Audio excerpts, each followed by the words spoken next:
எனக்கு evening ரொட்டீன்ல office விட்டு வந்த மனுஷன் ஆளையே காணோம். என்ன பார்த்தா கிச்சன்ல தான் சமைச்சிட்டு இருக்காரு. என்ன சமைக்கலாம்னு என்ன சொல்லிட்டு டின்னர் பார்க்கலாம் இன்னைக்கு? வாங்க. ரொம்ப இன்ட்ரெஸ்டிங்கா சமைச்சிட்டு இருக்காரு.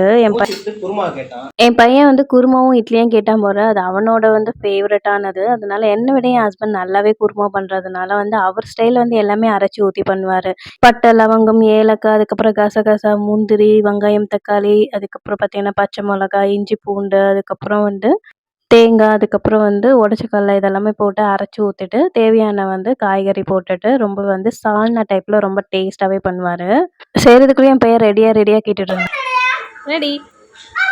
விசில் போட்டாச்சு. அதுக்கப்புறம் இட்லி தான் வந்து வேக வைக்கிறதுக்காக ஊத்திருந்தாங்க. நேத்து கேடிவில பார்த்தீங்கன்னா, பொல்லாதவன் மூவி போயிட்டுருந்தது. அது எங்களோட ஃபேவரெட். அத பார்த்துட்டே இருக்கும்போதே இட்லியும் வெந்துருச்சு. இட்லியும் குருமாவும் எடுத்துட்டு வந்து டின்னருக்காக என் பையன்கிட்ட குடுக்கும்போது, ரொம்ப ஹாப்பி ஆயிட்டான். டேஸ்ட்டுமே வேற லெவல்ல இருந்தது. இந்த மாரி வந்து உங்க ஹஸ்பண்ட் வந்து ஏதாச்சும் சமைச்சு குடுப்பாங்களா? இல்லையா? சொல்லிட்டு மறக்காம கமெண்ட் பண்ணுங்க. வீடியோ பிடிச்சிருந்தா சப்ஸ்கிரைப் பண்ணிக்கோங்க.